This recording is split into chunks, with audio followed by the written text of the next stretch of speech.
Channel को subscribe करें और घंटी जरूर दबाएं। लोग टूट जाते हैं घर बनाने में, तुम तरस नहीं खाते हो बस्तियां जलाने में। नमस्कार, मैं हूं धर्मेंद्र, आप देख रहे हैं ऑनलाइन न्यूज इंडिया। मौजूदा जो हालात हैं और खास करके जो खबरें मध्य प्रदेश से आ रही है वो वाकई झकझोर देने वाली है। मध्य प्रदेश में 5-5 बुलडोजर एक ही इलाके में एक ही बस्ती के ऊपर लगातार चल रहे हैं और 5 बुलडोजर एक बस्ती के ऊपर चले तो सोचिए उस बस्ती में बचेगा क्या। और इसी पर बशीर बद्र साहब ने कहा था कि लोग टूट जाते हैं घर बनाने में, तुम तरस नहीं खाते हो बस्तियां जलाने में। ये लोग बस्तियों को आग लगा रहे हैं और अब जो बस्तियां बच गई हैं उन बस्तियों को भी क्या चुन चुन करके तोड़ा जा रहा है। एक बड़ा सवाल खड़ा हो गया है। हम आपको एक खबर दिखा रहे हैं, मध्य प्रदेश की खबर है। और मध्य प्रदेश में जिस तरह से खरगोन के अंदर जो हिंसा हुई और उसके बाद में हिंसा के बाद में जो कार्रवाई की जा रही है उस कार्रवाई के ऊपर कई सारे सवाल खड़े हो गए हैं। मध्य प्रदेश के मुख्यमंत्री शिवराज सिंह चौहान, उनका बयान आया है, वो भी आपको बताएंगे। और किस तरह से मध्य प्रदेश की घटनाएं क्या वाकई उत्तर प्रदेश के बाबा के बुलडोजर मॉडल पर पूरी तरह से चल पड़ी है, इस पर भी जो है वो सोचना चाहिए। पहले ये खबर देखिए आप। जाकिर अली त्यागी ने वीडियो ट्वीट किया है, वीडियो आपको दिखाएंगे। लोग टूट जाते हैं, वही बशीर बद्र साहब की जो लाइनें हैं उनका जिक्र किया है। लोग टूट जाते हैं एक घर बनाने में, तुम तरस नहीं खाते हो बस्तियां जलाने में। मध्य प्रदेश के खरगोन में कल मुस्लिमों के घरों को जलाया गया, मस्जिदों पर पत्थरबाजी कर आग लगाई गई। उल्टा प्रशासन ने 70 से अधिक मुस्लिमों को गिरफ्तार कर लिया। अब उनके घरों पर बुलडोजर चलाए जा रहे हैं।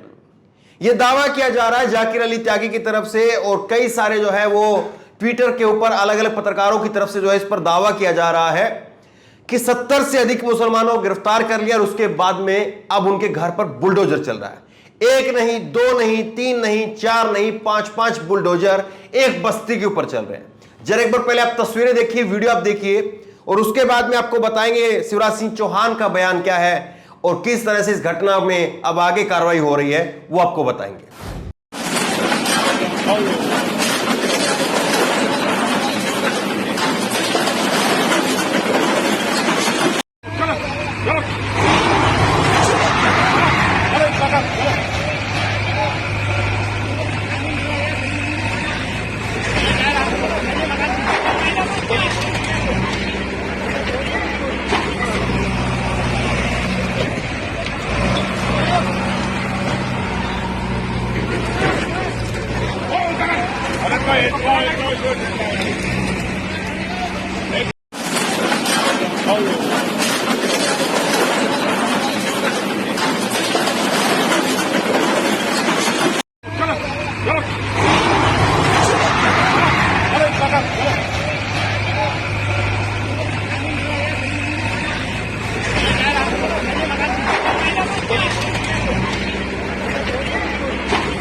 लगातार बुलडोजर चल रहे हैं और एएनआई का ट्वीट आप देखिए।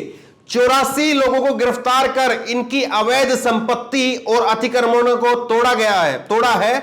लगभग 50 जगह पर कार्रवाई की जा रही है। अफवाह फैलाने के लिए 3 शासकीय कर्मचारियों को नौकरी से बर्खास्त कर दिया गया है, एक को सस्पेंड कर दिया गया है। खरगोन में रामनवमी यात्रा पर पथराव की घटना पर कमिश्नर पवन शर्मा, तो कमिश्नर पवन शर्मा साहब कह रहे हैं 84 लोगों को गिरफ्तार किया गया।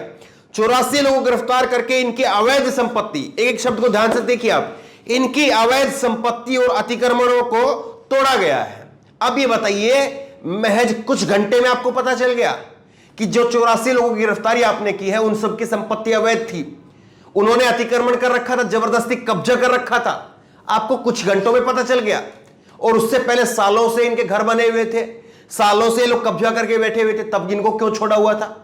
या अब ये कार्रवाई के नाम पर जो है वो दिखाने के लिए इस तरह की चीजें की जा रही है? एक बड़ा सवाल है, इस बात को सोचना चाहिए और इस बात की जो है वो तह तक जाना चाहिए। और देखिए कई सारे लोगों ने इस पर लिखा भी है और इसके ऊपर एक क्रोनोलॉजी है, वो भी आपको दिखाएंगे। निखिल ललन-टॉप के पत्रकार हैं, इन्होंने लिखा है, कल से आज तक कैसे मालूम किया गया कि पत्थरबाज कौन था, उसका घर अवैध था। कैसे महज चंद घंटों के अंदर आपने तय कर लिया कि यही लोग पत्थरबाज थे और इन लोगों के घर इन लोगों ने कब्जा कर रखा था?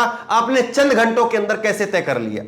दूसरा सवाल, क्या कोई नोटिस चिपकाया गया कि आपका घर कब्जे जो आपने कब्जा किया हुआ है वो अवैध है, आपका घर जो है वो लीगल तरीके से नहीं बना हुआ है, इलीगल है, वो अवैध है? क्या कोई नोटिस चिपकाया गया? क्या कोई मोहलत दी गई 24 घंटे की, 48 घंटे की, 6 महीने की, 1 महीने की, 2 महीने की, 15 दिन की? कोई नोटिस दिया गया? फिर दूसरा सवाल, सारे पत्थरबाजों पर कार्रवाई होगी क्या?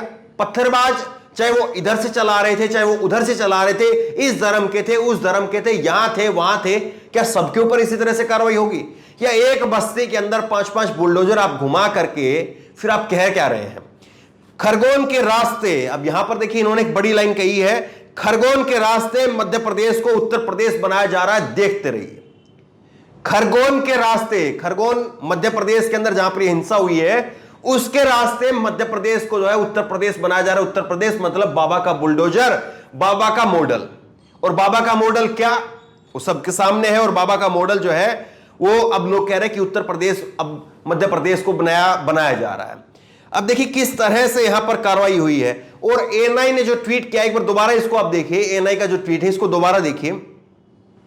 84 लोगों को गिरफ्तार करके इनकी अवैध संपत्ति और अतिक्रमणों को तोड़ा गया है। ये 84 लोग, इनकी लिस्ट जारी कर दीजिए, इनकी लिस्ट जारी कर दीजिए, आपको पता चल जाएगा कि कौन जो है वो इनकी लिस्ट में जो अवैध संपत्ति के मालिक थे वो कौन थे, अवैध जिनका अतिक्रमण जिन्होंने किया हुआ था वो लोग कौन थे, किनके ऊपर कार्रवाई हुई है, वो एक सेकंड भर में बाहर आ जाएगा। जो चीजें अभी इशारों में चल रही है इधर उधर, वो एक सेकंड भर में बाहर आ जाएगी कि किन लोगों के ऊपर कार्रवाई हुई है, सबके सामने आ जाएगा।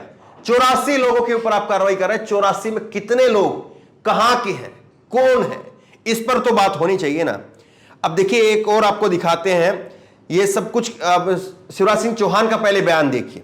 शिवराज सिंह चौहान का बयान है, कल मध्य प्रदेश में रामनवमी, एएनआई को इन्होंने बयान दिया है, वीडियो भी है, वीडियो आपको नहीं दिखाएंगे लेकिन बयान आप देखिए।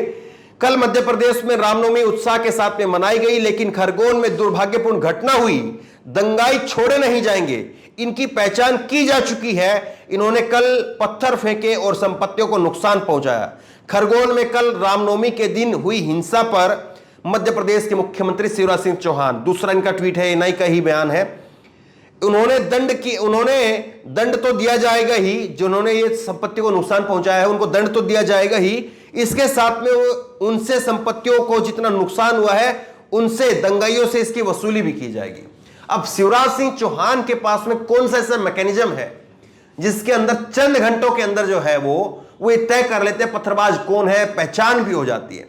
इस देश में सरकार से जब संसद के अंदर पूछा गया कि साहब ये आप बताइए, जो प्रवासी मजदूर थे जो दिन दहाड़े सड़कों पर मर गए, उनकी संख्या कितनी है? नील बटे सन्नाटा। सरकार ने संसद के पटल पर ऑन रिकॉर्ड कहा कि हमें नहीं मालूम कितने प्रवासी मजदूर मर गए, सरकार को नहीं मालूम। उसके बाद में कहा कि कोरोना के अंदर शुरुआत में सरकार ने नकार दिया था, बाद में फिर रिपोर्ट जो है वो आई, 4 लाख के 5 लाख के आसपास लोग आए। और उसके बाद में किसान आंदोलन में 750 किसान के करीब जो है वो किसानों की आत्महत्या हुई। आज सरकार से पूछा गया, ऑन रिकॉर्ड संसद के अंदर पूछा कि कितने किसानों ने आत्महत्या करी, कितने किसानों की किसान आंदोलन के अंदर मौत हुई है। सरकार ने कहा हमारे पास में कोई रिकॉर्ड नहीं है। जब विपक्ष के नेताओं ने कहा कि हम रिकॉर्ड देना चाह रहे हैं आपको, सरकार ने हाथ खड़े कर दिए।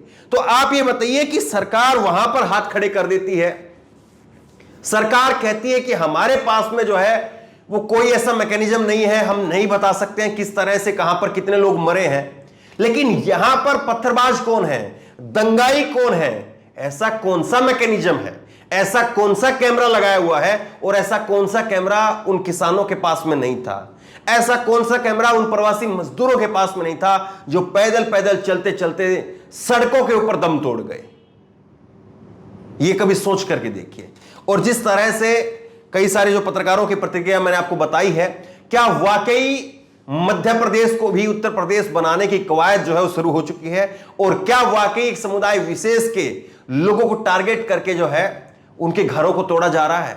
कई सारे अहम सवाल जो है वो खड़े हो रहे हैं। तो बहरहाल मध्य प्रदेश के खरगोन में जो कुछ हो रहा है, इसको लेकर के आपकी राय क्या है, नीचे कमेंट बॉक्स में अपनी राय जरूर दें। इसी तरह की तमाम खबरों के लिए ऑनलाइन न्यूज़ इंडेक्स सब्सक्राइब करें, साथ में जो बेल आइकन है घंटी उसको जरूर दबाएं, ताकि जैसे वीडियो अपलोड करें उसकी नोटिफिकेशन आपको तुरंत मिल सके। धन्यवाद। चैनल को सब्सक्राइब करें और घंटी जरूर दबाएं।